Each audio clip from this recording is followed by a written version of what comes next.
Muito bem, estamos aqui em mais uma conversa da quarentena, batendo papos ao meio-dia, ao vivo, live, meio-dia. Vou deixar os comentários até a conexão, vou torcer para ela ficar estabilizada aqui, tá bom?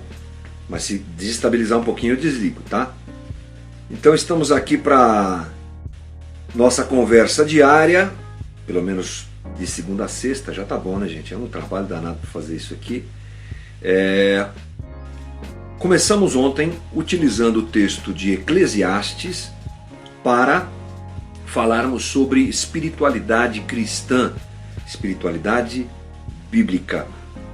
Lembrando que esse vai ser um caminho que nós vamos trilhar nos próximos dias, talvez umas 10, 12 ou mais conversas sobre o livro de Eclesiastes, com a ideia de percebermos o que o texto bíblico fala da vida e da espiritualidade. Se você quiser saber mais sobre espiritualidade, sobre o caminho que a gente está fazendo, esse já é, acho que o quarto ou quinto vídeo sobre esse assunto.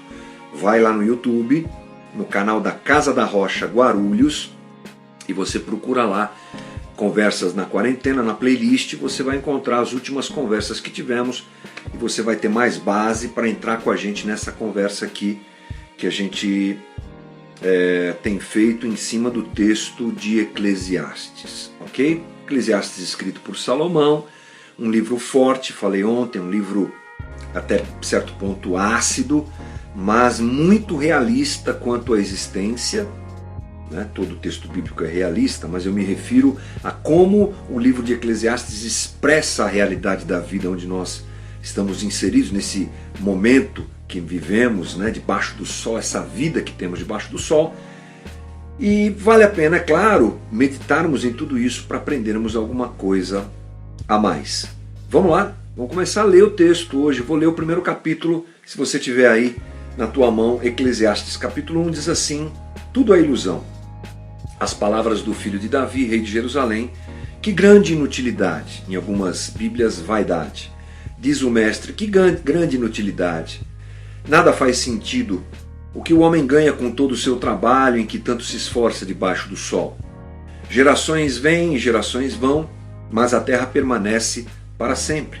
O sol se levanta e o sol se põe e depressa volta ao lugar de onde se levanta. O vento sopra para o sul e vira para o norte. Dá voltas e mais voltas, seguindo sempre o seu curso. Todos os rios vão para o mar, contudo o mar nunca se enche. Ainda que sempre corram para lá voltam a correr. Todas as coisas trazem canseira. O homem não é capaz de descrevê-las. Os olhos nunca se saciam de ver, nem os ouvidos de ouvir. O que tornará a ser, o que foi feito, se fará novamente. Não há nada de novo debaixo do sol. Haverá algo que se possa dizer, veja, isso é novo? Não, já existiu há muito tempo, bem antes da nossa época. Ninguém se lembra dos que viveram na antiguidade, e aqueles que ainda viram tão pouco serão lembrados. E ainda aqueles que virão, tão pouco serão lembrados pelos que vierem depois deles. Eu, o mestre, fui rei de Israel em Jerusalém. Dediquei-me a investigar e a usar a sabedoria para explorar tudo que é feito debaixo do céu. Que fardo pesado Deus pôs sobre os homens. Tenho ouvido tudo o que é feito debaixo do sol, tudo é inútil, é correr atrás do vento. O que é torto não pode ser endireitado, o que está faltando não pode ser contado. Pensei comigo mesmo, eu me tornei famoso e ultrapassei em sabedoria todos os que governaram Jerusalém antes de mim. De fato adquiri muita sabedoria e conhecimento. Assim eu me esforcei para compreender a sabedoria, bem como a loucura e a insensatez, mas aprendi que isso também é correr atrás do vento. Pois quanto maior a sabedoria, maior o sofrimento, quanto maior o conhecimento, maior o desgosto. Eu falei para você que é um livro duro, é um livro forte, é um livro real, conhecido como um livro azedo, digamos assim, amargo, do texto bíblico. Vamos dar uma olhadinha no contexto que Salomão escreve isso, lembrando que esse contexto é importante, porque nós não estamos falando de qualquer pessoa, Estamos falando de Salomão, o homem altamente sábio, um homem rico, um homem com acesso a todo tipo de prazer e todo tipo de poder e todo tipo de reconhecimento que o homem pode ter, e o que ele escreve é isso que ele escreveu. Interessante, né? É bom a gente começar a ler o texto lembrando que Salomão não é qualquer, como a gente diz, Zé Mané. Né? Não é qualquer pessoa, não é uma pessoa que não teve acesso a coisas das quais ela está dizendo, ela está se referindo. Não. Nós estamos falando de Salomão, rei de Israel. Essa observação é fundamental para a gente entender que quem está falando tem autoridade para falar. A gente começa a nossa reflexão lembrando que há 3 grandes buscas do ser humano. 3 situações que enchem o coração do ser humano, que é transcendência, significado e comunidade. Eclesiastes fala bastante sobre essas coisas, sobre o sentido da vida com um viés existencial. Então a nossa conversa, até certo ponto, ela vai ser subjetiva em alguns aspectos, mas conceitual e profunda, porque é sobre isso que o livro fala. O livro fala sobre a existência humana, o livro fala sobre o que é a vida, o livro fala sobre algumas coisas que nós citamos ontem, 3 perguntas importantes: o que é bom, vale a pena o homem trabalhar tanto, o homem vai deixar coisas depois de morrer. Veja você que são perguntas ligadas à própria existência humana. Então talvez você não goste muito desse tipo de coisa, pensando assim, eu gosto de coisas mais práticas, eu gosto daquele evangelho que me diz, faça isso, não faça isso. É muito bom, faça isso, não faça isso em alguns aspectos, mas essas questões existenciais, elas têm sido desprezadas por nós cristãos. Nós estamos dentro de uma roda de ativismo, de atividade, de correria, e a gente para pensar sobre, pouco paramos para pensar sobre o que é que nós estamos fazendo aqui. E nessas conversas nós vamos tratar isso, porque o livro nos leva a isso. A palavra vaidade aparece 37 vezes no texto de Salomão. Infelizmente eu escolhi uma tradução que não usa o texto vaidade. Amanhã eu melhoro isso. A vaidade quer dizer o quê? Tudo aquilo que não tem valor permanente. Vaidade. Fumaça que sai da boca quando está frio. Alguma coisa que é nevoeiro, alguma coisa que não pode ser retido, alguma coisa que passa, alguma coisa que não tem durabilidade, que acaba. A ideia de Salomão ao escrever o que escreveu é tentar edificar a vida sobre essa vaidade. É o problema do ser humano. A conversa de Salomão vai em cima disso. Quando eu tento edificar a vida em cima da vaidade, eu escolho um caminho que é problemático. Por quê? É uma pista falsa. Parece muito bacana, parece muito interessante, mas não é. Há coisas na vida que são passageiras, supérfluas, vaidade.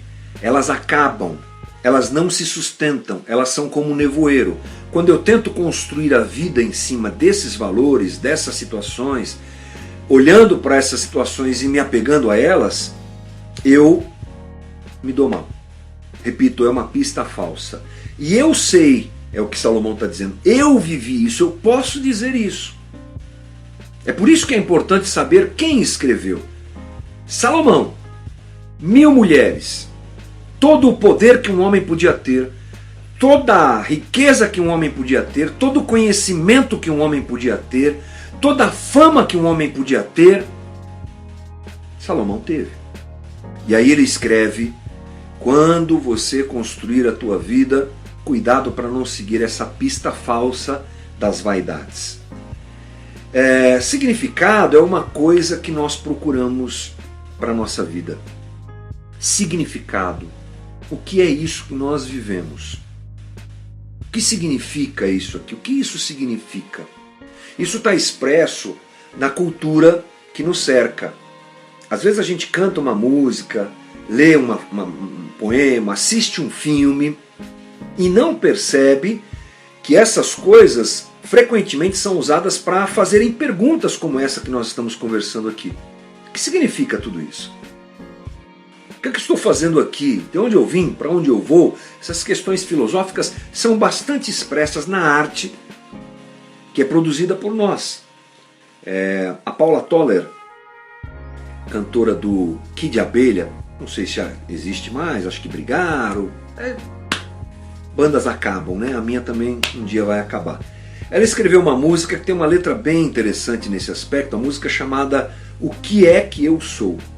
Vou ler para você. Eu vim por quê? Para onde eu vou? Onde é que eu estava?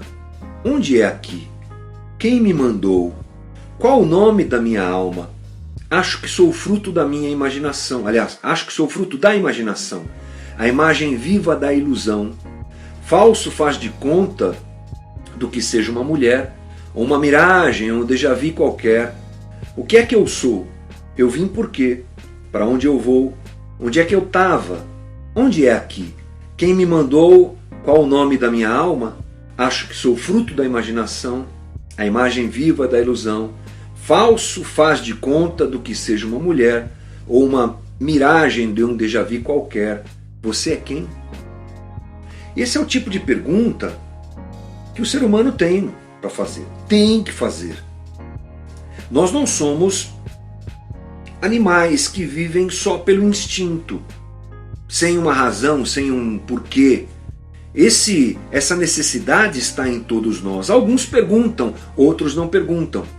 E o grande problema é que quando nós embarcamos no Evangelho, ou que somos alcançados pelo Evangelho, seja lá como você quiser dizer, quando conhecemos Jesus como Senhor e Salvador da nossa vida, pronto, mais ortodoxo nessa definição, nós muitas vezes paramos de pensar assim. Claro que encontramos Deus e Ele é a razão da nossa vida, claro. Mas a continuidade dessas perguntas deve ecoar dentro do nosso coração para a gente desenvolver a nossa espiritualidade e encontrar, como a gente tem falado aqui, razão para a nossa caminhada com Deus. O Eclesiastes tenta debater essa tentativa humana de construir a vida sobre aquilo que não tem valor.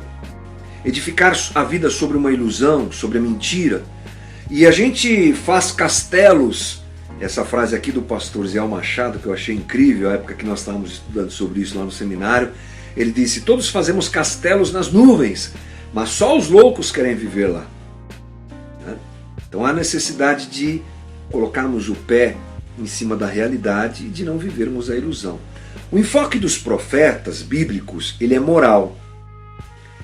Você vai encontrar os profetas falando sobre o jeito de viver certo, a moralidade.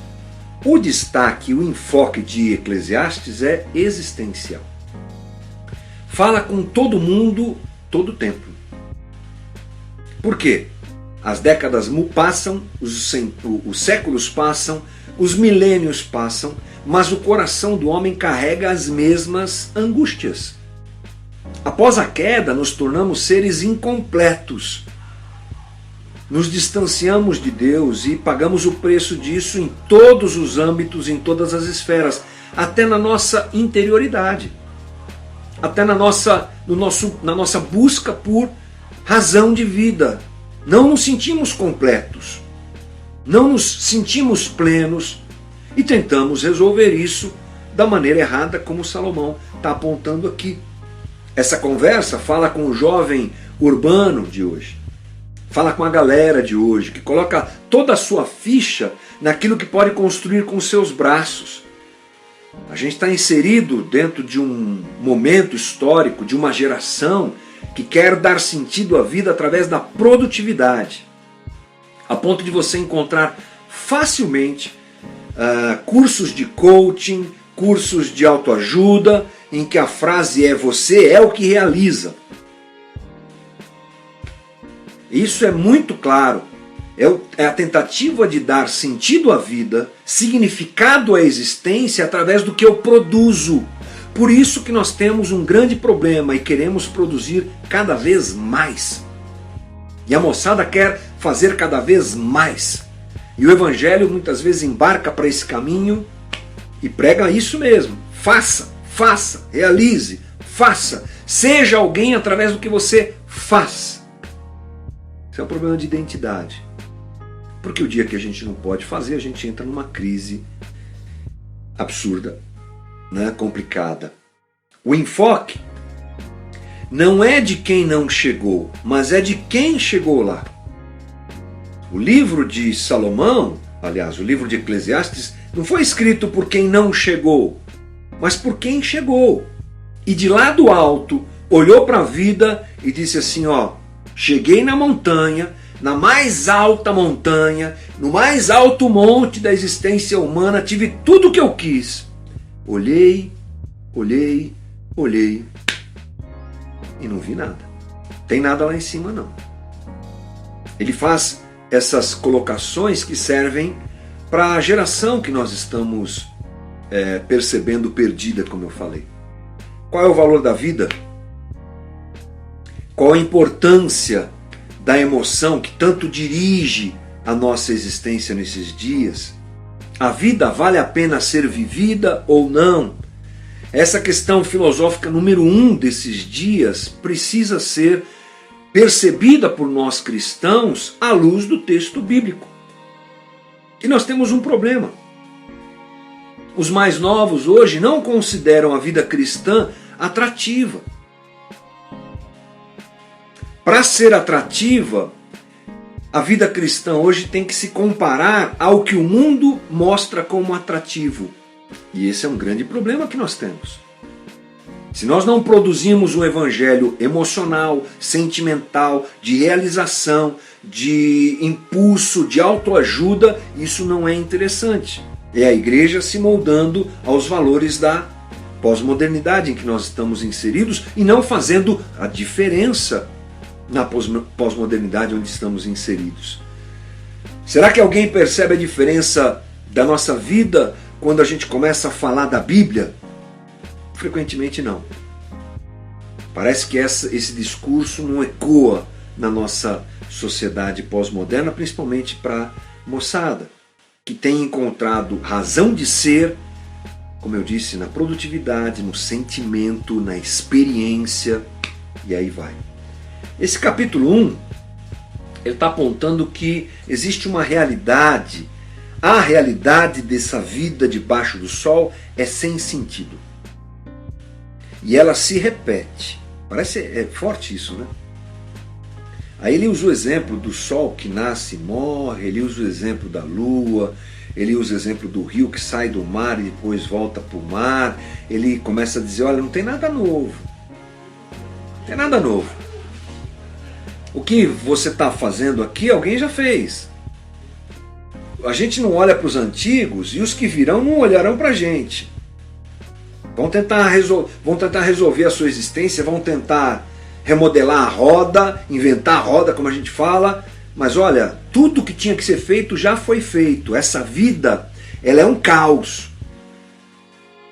É bom lembrar que essa percepção é de um homem sem Deus. Você está assustado, né? Texto bíblico falando isso, Salomão falando isso. Até o capítulo 2 é isso que nós vamos encontrar. Salomão questionando a vida debaixo do sol sem Deus. Uma vida realmente que se repete, uma realidade sem sentido e complexa. Essa situação, ela vai até o capítulo 2, como eu disse, e ela deve ser percebida por nós, por quê? Nós temos 3 buscas, como eu disse, que o ser humano tem, e essas 3 buscas se repetem. E hoje, o caminho para que essas buscas sejam resolvidas em nós, encontram 3 respostas. Em nós, eu digo, no ser humano desses dias, poder, riqueza e fama. Em todas as épocas da história humana, essas 3 coisas são a locomotiva que puxam a vida das pessoas a fim de dar sentido a elas. Esse vazio existencial que clama por busca, por sentido, por significado e por comunidade, as pessoas acham que será respondido pelo poder, pela riqueza e pela fama. É a história do homem que se repete, se repete, se repete, se repete e sempre cai nisso. Como é que Salomão lida com essas questões? Ele diz, nada a ver. Nada a ver, isso aí não resolve e não vai resolver a vida do homem. Eclesiastes, eu acho, então, é um bom livro para a gente combater esse tédio moderno que a gente está vivendo. Como eu disse, Salomão, rico, sábio, poderoso, mais que todo mundo, vê a vida assim. É um bom livro para a gente pensar em falar com as pessoas que sem Deus percebem que a vida é assim, tentam resolver a vida atrás de fama, riqueza e poder. Ou poder, riqueza e fama, tanto faz. Esse excesso, ele chega a causar o desespero. Quanto mais se tem, mais vazio se está. Essa é a realidade. O excesso e a fartura têm causado suicídio e desespero. Essa é a realidade de países super desenvolvidos como a Suécia, que tem uma taxa de suicídio absurda, e a maior causa de morte da Suécia, ou uma das, para não dizer que é absoluto isso, porque é uma informação que eu não confirmei, mas é o suicídio. O Japão, se você procurar na internet, tem uma floresta no Japão que os jovens vão para lá para se suicidar. Alguns vídeos que eu vi na internet há algum tempo atrás, eles são tenebrosos, tristes, deprimentes, porque o japonês, com toda a sua ética, com toda a sua força de trabalho, com toda a sua cultura, com todo o seu potencial de um país de primeiro mundo, não encontrou razão de ser e razão de vida, não encontrou significado, vai para a floresta e se mata. São os excessos que brotam da fartura, ou seja, o ter. O ter não traz essa resposta de significado para a vida. Se essa é uma realidade distante da maior parte de nós brasileiros, já que o nosso país ele é dividido, não é, socialmente, com uma cúpula pequena que pode chegar a esse lugar onde Salomão chegou, olhemos para outros países onde a maior parte da população tem tudo o que precisa. Isso não significa que seja ruim ter o que se precisa, mas significa que a razão da vida não está em ter tudo o que se precisa. É uma idolatria moderna. Melhorar a qualidade de vida hoje, como resposta a esse vazio existencial, tem se tornado um Deus. Um Deus. As pessoas vivem por isso, as pessoas matam por isso, os casamentos acabam por isso, o regime de trabalho absurdo, esfolando as pessoas para elas chegarem lá, sacrifícios, excessos, para chegarem onde Salomão chegou, olharem e dizerem, não tem significado na vida em cima dessa montanha que eu tão arduamente galguei. Bonito isso, né? Hoje vivemos, por conta do tipo de sociedade que nós estamos inseridos e o caminho que nós escolhemos, o direito de fazer o que nós quisermos. E por fazermos o que nós queremos, nós construímos ídolos e deuses para servi-los. O pastor Eugene Peterson, que eu recomendo que você leia qualquer coisa dele, muito bom, pastor de pastores, faleceu alguns anos atrás. Ele tem um livro chamado Coma Este Livro. Está falando sobre a Bíblia. Coma Este Livro. E lá ele apresenta uma tríade muito interessante, que hoje, segundo ele, substitui o Pai, o Filho e o Espírito Santo. Uma tríade, uma trindade satânica, que substitui a trindade divina no coração dos homens. A trindade satânica é composta pelos meus desejos, meus sentimentos e minhas necessidades. Essa é a trindade satânica que nós procuramos para servir hoje, que as pessoas procuram servir hoje. É o Deus delas, achando que essa trindade satânica vai dar a elas o que falta ao seu coração. O desejo hoje legitima qualquer coisa. Eu posso fazer qualquer coisa, eu estou atrás de uma solução para a minha vida, de uma resposta para a minha vida, faço qualquer coisa. Aí nós temos o poder que corrompe. Quanto mais eu cresço, mais tentação aparece, não é? E o coração vai se corrompendo e se perdendo, e a gente vai percebendo o quanto é vazia mesmo a existência em que nós estamos inseridos. O êxito e a fartura produzem frustração. Portanto, nós precisamos avaliar o que é viver melhor. E para que serve essa conversa para a gente? É que nós estamos em Cristo. É o que eu presumo.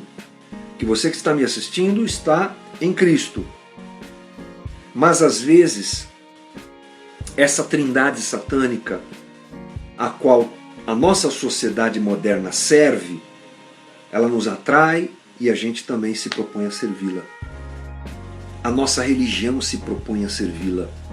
A gente vai para Cristo com o sentimento e o entendimento equivocado de que Cristo pode nos dar aquilo que a sociedade busca, porque se Deus me der o que a sociedade busca, eu também terei significado para a vida. Olha que caminho ruim é esse, péssimo. Então, para nós cristãos, precisamos avaliar o que é viver, como viver, ter consistência de vida e viver a vida que Deus nos deu de maneira a não equiparar o nosso sentimento de busca, aliás, a nossa busca por sentido a essa vida, ao que fazem aqueles que não conhecem Deus, como tantas vezes a gente percebe que o crente está fazendo. Essa realidade é dura, essa realidade é cruel, essa realidade é, vou ser muito redundante, real. Ela é real. Sem Deus, a vida não tem significado, a vida não tem sentido, a vida não tem comunidade, a vida não tem resposta. É o que Salomão está dizendo, e a gente tem que fazer essa leitura à luz do Evangelho, guardando o nosso coração e ao mesmo tempo percebendo que a sociedade onde nós estamos vive isso. Dois caminhos para a gente fazer essa leitura juntos aqui. Poxa, Salomão fala que esse mundo é uma loucura, que ninguém é feliz e que todo mundo faz tudo que é louco para poder se satisfazer. Essa é a realidade da sociedade.